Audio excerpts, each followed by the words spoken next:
Hello everyone, welcome to Beyond the Veil.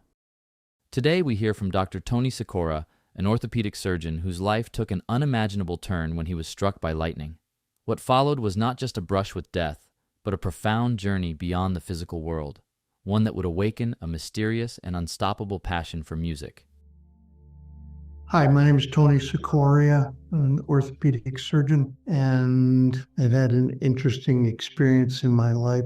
In 1994, I was 42 years old, and I was at a communal birthday party for my wife's family because there were 5 or 6 people that had birthdays, and it was easy to have one party to get everybody. On that particular day, we were in a place called Athens, New York, and we were at a lake called Sleepy Hollow Lake. At any rate, I was assigned the duty of running the grill, and I was outside doing that. It was a beautiful summer day.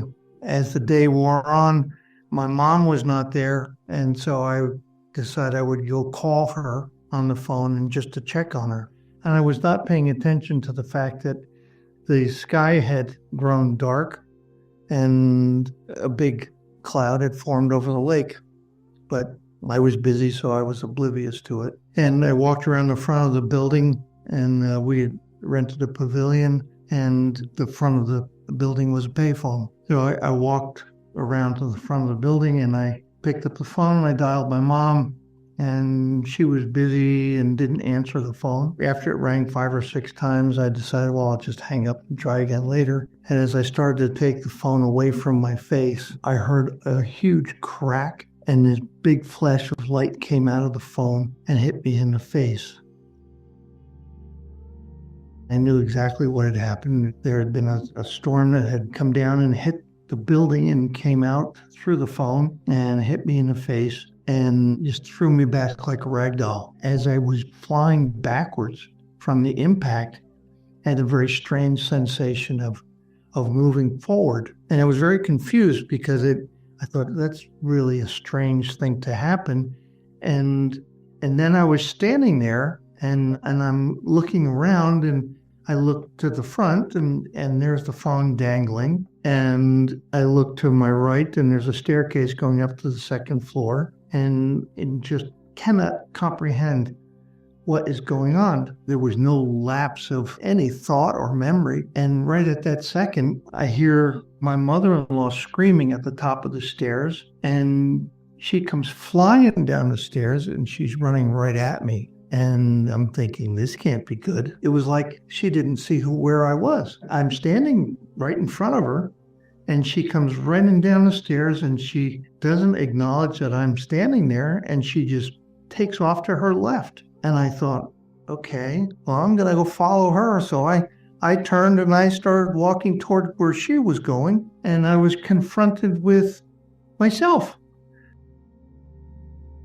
I was totally shocked, and I see my body is on the ground, and there's all these people that are standing around it, and I'm walking over toward the body, and I realize, oh my God, I'm dead. And I thought, I was kind of disappointed because I thought, well, it must be some sort of thing that would happen when you die, that, bells go off or whistles or something, but there was nothing. It was just 1 second I was standing there in front of the phone, and the next I was flying backwards, and then I had that strange sensation of moving forwards, which I'm assuming was me leaving my body. And now I'm confronted with the fact that the shell is on the ground, but my consciousness is with me. That's a critical thing to realize, because as I was standing there, I'm having these racing thoughts, and I realized that, oh my God, I'm the consciousness of that empty shell on the ground. And I realized that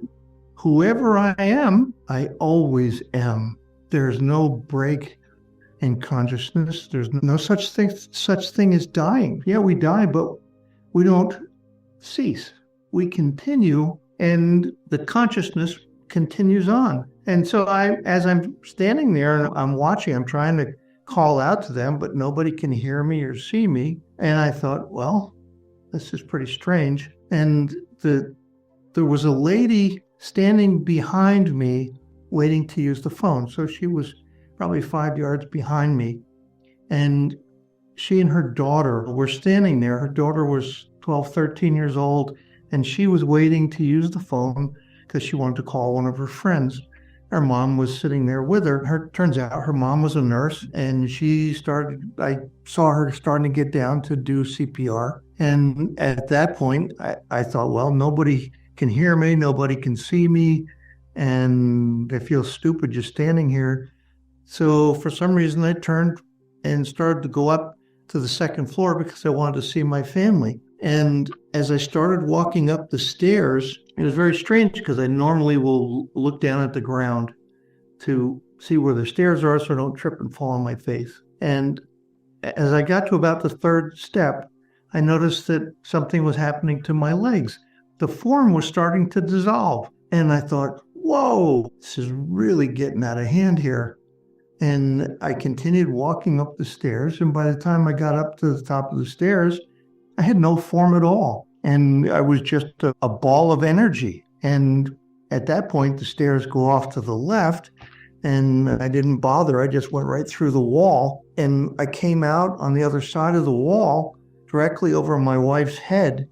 And she was sitting on a chair and she was painting children's faces because there were a bunch of kids there and they were all little. And I looked down at her and I looked at my kids and I just got the intuition that they would be fine. And I just kept going.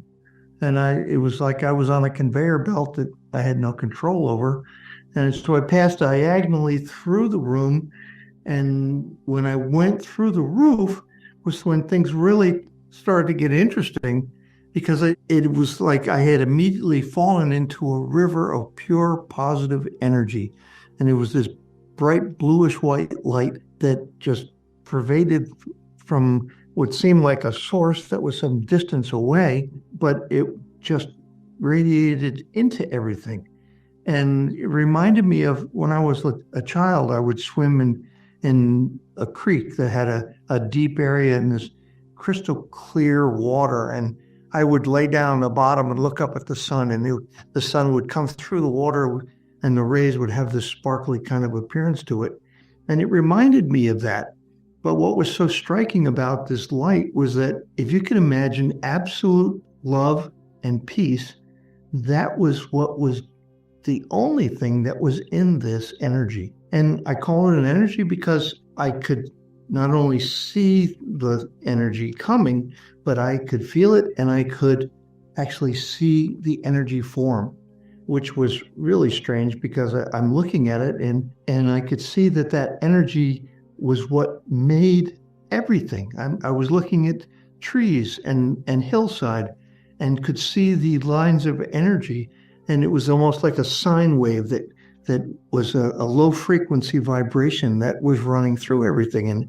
And I thought, well, this must be the God energy. This must be what makes everything. And it was stunningly nothing but love and peace. And I don't think I could describe it any other way. And I thought this was the greatest thing that could ever happen to somebody, to experience this. And as I was floating in this river of pure positive energy, I had a kind of a flashback of previous high and low points in my life. It was almost like a collage. It wasn't anything in detail. It was just flashes of a picture of this, a picture of that. And there was just a certain knowing that came with the pictures, similar to what you would see now. You look at a picture and, 1,000 words come with it. And so I'd become ecstatic about where I was going because this was really an amazing trip. And I knew that I was going someplace because it had speed and direction. It was taking me someplace. I had no idea where I was going, but at that point I didn't care either. I was just so overwhelmed with how wonderful it was. I'd reached the point where I was just absolutely ecstatic with where I was going and what was happening. And then it was like somebody flipped a switch and suddenly I was back in my body. And I remember screaming out, to myself, because I was still unconscious, please don't make me do this. I don't want to go back. And I was really angry because, number one, it hurt like hell. I went from absolute bliss to nothing but pain, where this thing had hit me in the face, left a burn on my mouth and a burn on my foot where it went out. And those things really hurt. And it seemed like it took, many minutes before I was able to open my eyes and to even regain conscious. And when I did, I looked and there was this nurse lady who was kneeling next to me. I wanted to thank her for saving my life, but all that came out was, "It's okay, I'm a doctor." And she just kind of laughed and said, "Well, you weren't a minute ago." And I felt so stupid for having said that. I said, "Okay, the circuits aren't working too well, so I'm just going to shut up." And at that point, the police came and they wanted to take me in an ambulance. And I said, "No way, I'm not going to sit in the hospital for hours just to have somebody tell me, yeah, you got struck by lightning and you're alive." So then I wasn't thinking very clearly either at that point, because I should have gone, but I didn't. I did have them take me home. And as we were going home, I called my cardiologist and my neurologist and asked them to take a look at me. And everybody did. And they all said the same thing, "You're lucky to be alive." And that's just the way it is. So at that point, we got home, and for about a week, I was very foggy. It was like I could look directly at you and I could tell that I knew who you were and maybe even knew what you did, but I could not remember your name. And there were a lot of things like that where I would look at something or I would try to remember a disease, and I would know everything about those things, but the name was gone. It was stuck someplace in a drawer in my brain, and I just didn't have access to it. And after a week, all of that went away, and I was kind of really struggling with, okay, that seems like an awful lot to happen to somebody, and what the hell did that mean? So I had to go back to work, and life went on. But within a week of that, I started having this incredible desire to hear classical piano music, which was a big departure for me because I was a kid of the 60s. There was rock and roll, and there really wasn't much of anything else. When I was 7 years old, my mom had made me take piano lessons for a year, which I dutifully did under threat of terrible things happening to me. And I did it for a year, and I never wanted to go back. So this was very foreign for me. And it didn't stop, though. It just kept getting this constant barrage of wanting to hear classical piano music, and we didn't have any. So one day I said, I got to go get some classical piano music on a CD. And at the time, we lived way out in the country, so I had to drive to Albany, New York, which was about an hour away, to find a place that had classical piano CDs. And I did that, and when I walked into the store, it's like a CD case literally jumped off the shelf into my hands. And it was Vladimir Ashkenazy playing his favorite Chopin. And I was so amazed by the music. I listened to it on the way home. I listened to it every day. I made my family listen to it. I made the people that I work with, made them listen to it while I was doing surgery. And I'm sure that everybody thought that I was a little left of center as a result of this whole thing. But at that point, I was literally smitten with the music and realized that, oh my God, it's not going to be enough for me to listen to this.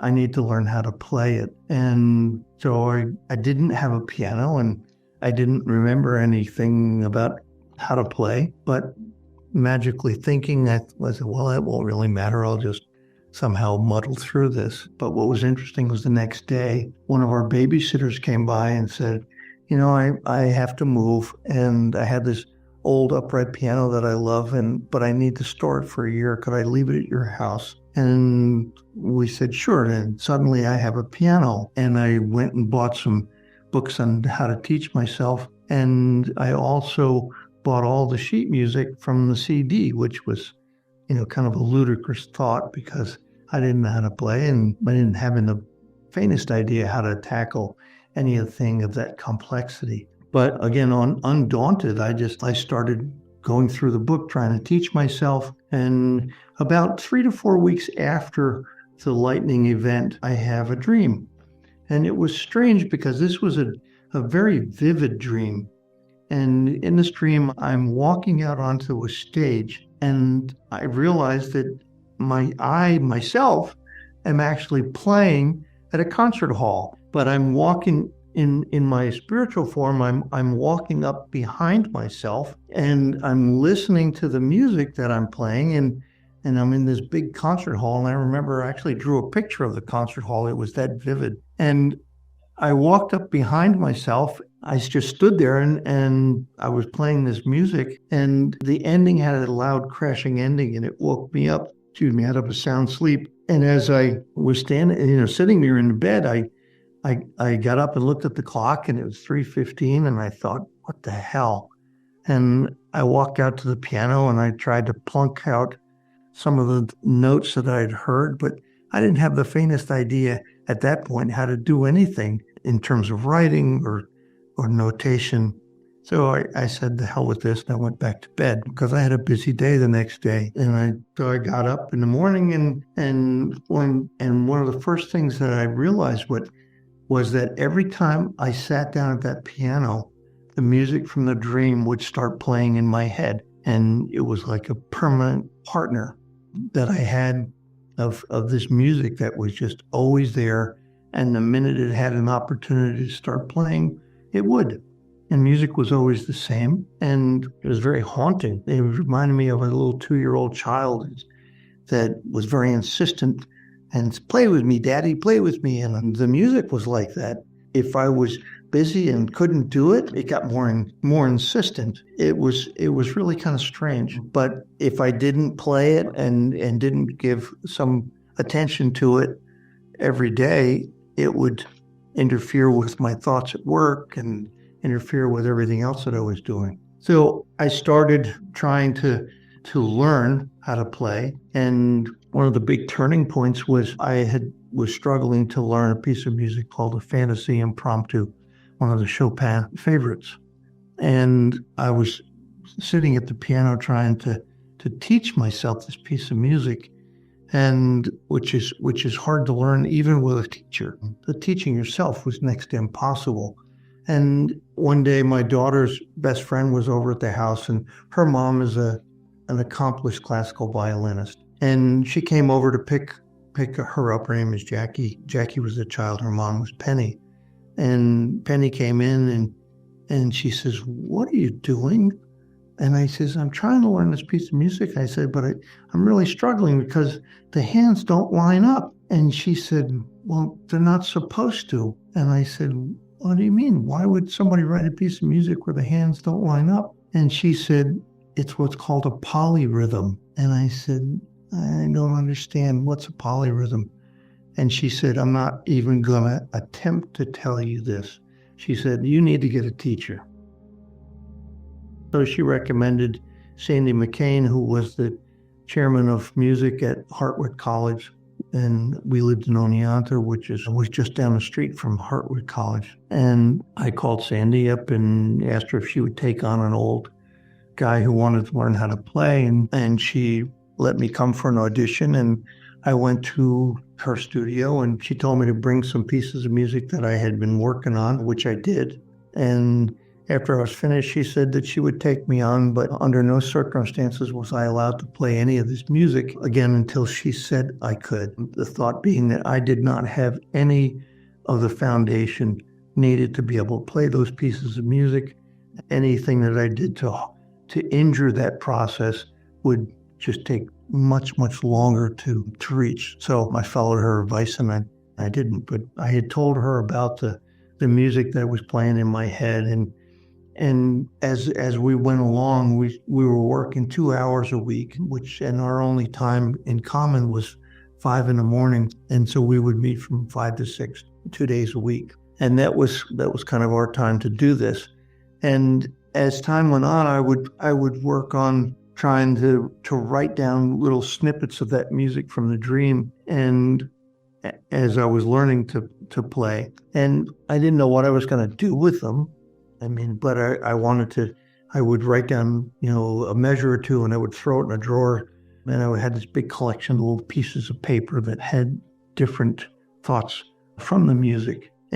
But the music in my head was always exactly the same, and it was just constantly playing. So the lightning was 1994. I started taking lessons in 1998 after a few years of trying to muddle through it myself unsuccessfully. And in 2002, I started going to a piano camp for adults called a Sonata. It's a piano camp for adults in Bennington, Vermont. And it's a group of people that meet at an old convent, and there's a piano in every room, and there's usually about 30 people who are at these sessions. And so in May of 2002, I started, and each May I would go at the same time. And in 2006, something happened. And what happened was, in the intervening years of trying to understand what had happened to me, I had started seeing a psychic medium, Linda Dickinson, and I was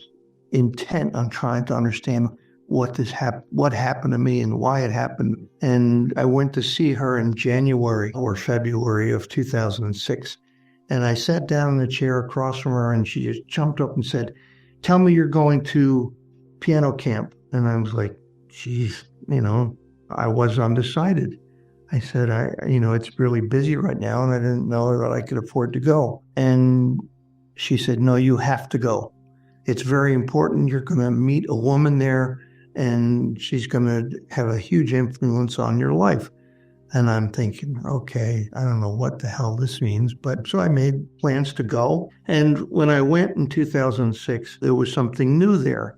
And the owner, Polly Vanderlind, her sister, Erica Vanderlind Feidner, was the number one salesperson at Steinway, New York. And she had left Steinway, and she had transitioned to Bosendorfer pianos, and she was there at this meeting, and she had flown in 5 or 6 beautiful Bosendorfer pianos for people to play on at music camp, and which was pretty neat. But she and I got talking about the lightning and how I came to play and what it all meant. And she said, there's only one person that can tell the story, and that's Oliver Sacks. And I thought, okay.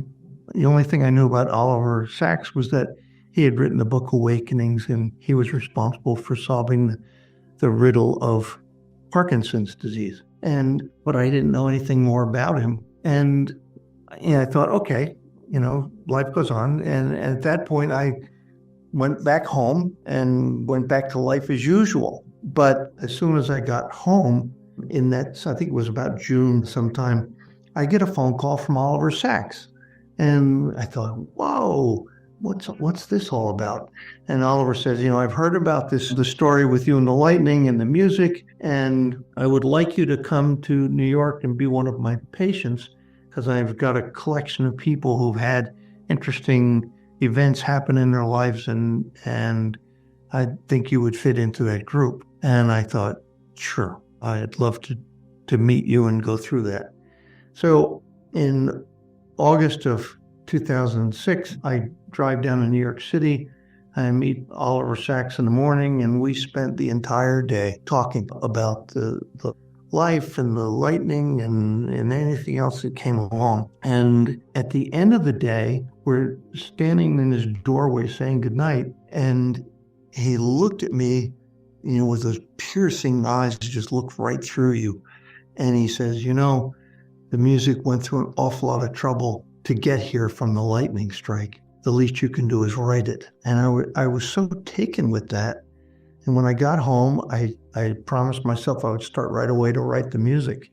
But I didn't know how to write music, so I bought a program called Sibelius, which is like writing music for dummies. And by using the fact that I had the music from the dream was constantly playing in my head, I could write something on the electric piano and have it play it back to me.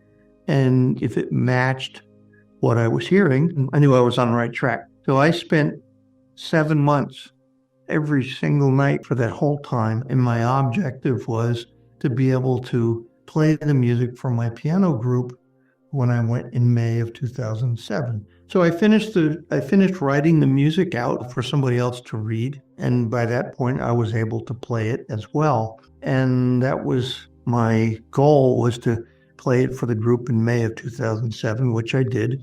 And it was well received. And while I was at that meeting, I got a call from Oliver, and I hadn't heard from him since August. And he said, I was wondering if I could use your story in my musicophilia that's going to be coming out. And I thought, well, sure, why not? I don't have anything to hide. And he said, good, because you're chapter 1, and chapter 1 is going to appear in the New Yorker magazine July 23rd, a few months from now. I thought, oh, geez, you got to be kidding me. And he said, no. And I said, okay. Well, so suddenly a story that I had kept to myself to a large extent had been taken out of the closet. And at this point, I'm just feeling my way along. So the article comes out in the New Yorker, and the phone starts ringing. And one of the first people to call me was a friend of mine, Carlton Clay, who was the head of music at the State University College in Oneonta, New York, and the Department of Music he was the head of. And Carl says, hey, I'd like you to teach a class and come in and talk to us about this whole lightning thing and the music. And I said, okay, sure, why not? So we were making plans to do that. And the next week he calls and he says, it's getting an awful lot of information asking that's going on around this whole episode. And so would you also play the music for a class? And I thought, sure, can't be too hard. So, now I've committed myself and I'm just going along doing my regular activities and piano lessons and work. And a few weeks later he calls and he says, geez, I don't know how to approach this. He says, but we're getting inundated with phone calls and people wanting to know more about this. And he said, would you consider playing a concert at the Performing Arts Center? And I said, geez, my initial response was no way. And he goes, and he just wouldn't stop. And I said, but I don't know how to do this. I said, I don't know anything about performing. I don't know anything about being able to be prepared for something like that. And he goes, oh, you'll be fine. And he was lying, and I should have trusted my intuition. But I went along with it, and I said that I would do it. And so now he's turned the heat up on the boiler a little bit, and then I'm starting to really struggle and panic. And he calls back another couple weeks later and says, geez, he said, you're not going to believe this. He said, there's going to be 3 television crews there. The BBC One, Granada Media, and German Television. I'm like, oh, please. I said, you can't do this to me. And he goes, oh, you'll be fine.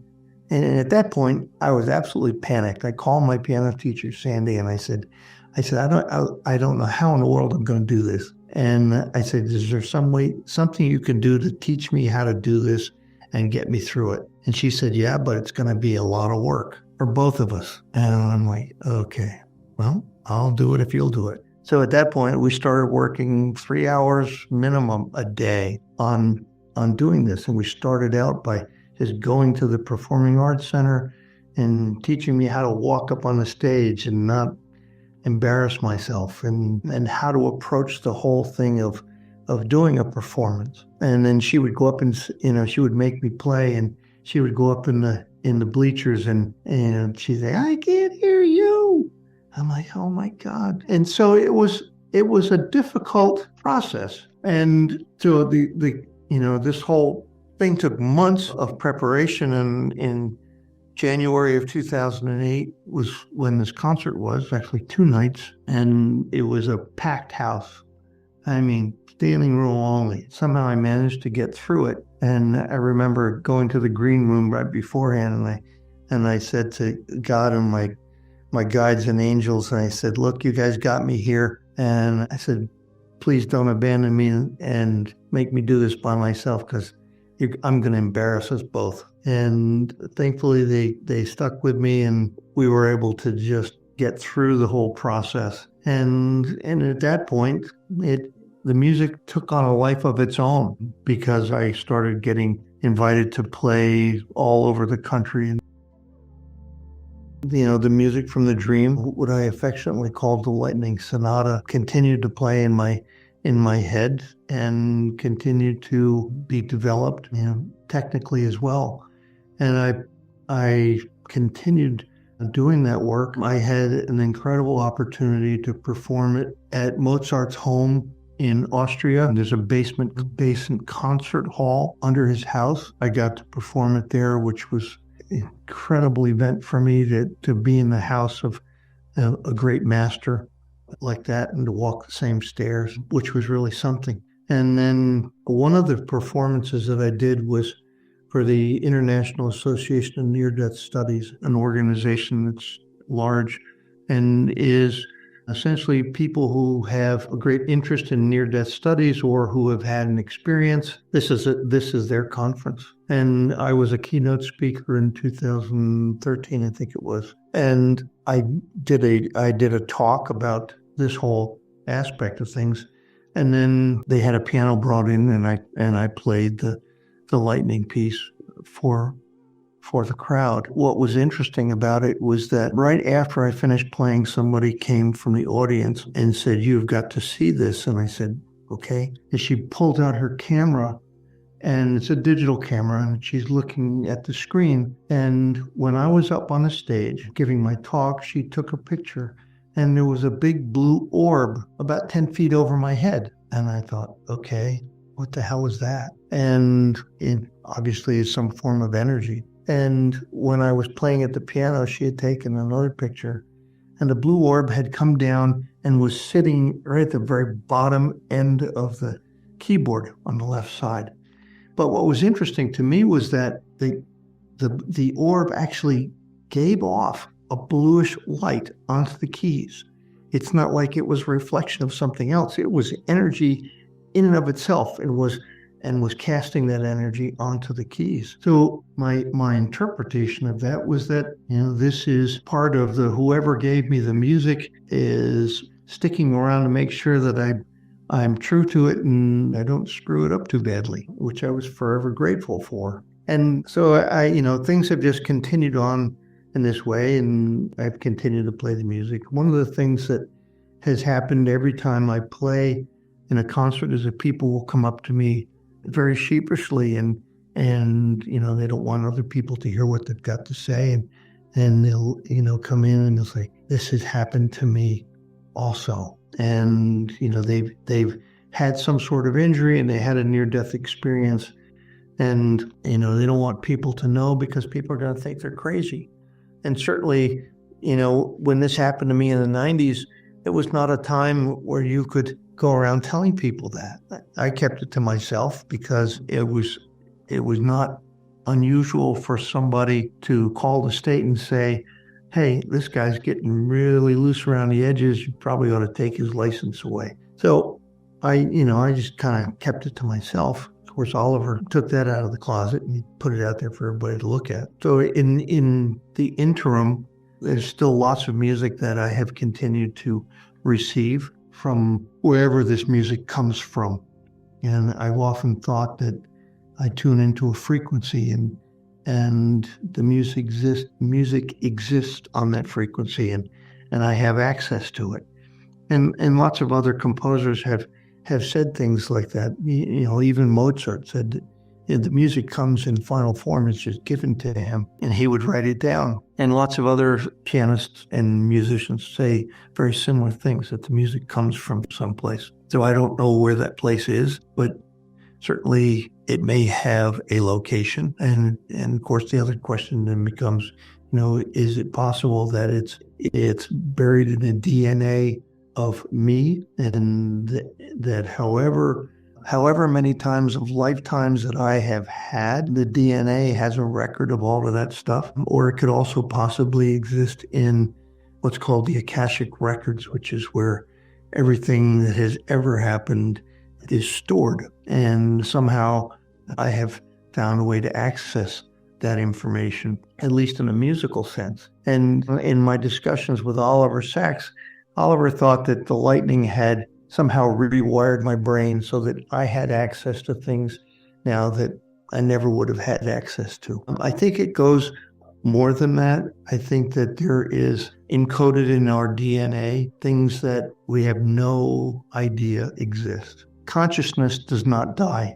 Our consciousness continues on and is with us from the beginning of our spiritual life and will be with us until the end of it. And however many lives we live, it's always there. You're always the same person. Unfortunately, you don't get to remember them, and I'm sure that there's reasons for the way it's set up that way, but it's a very difficult thing to comprehend.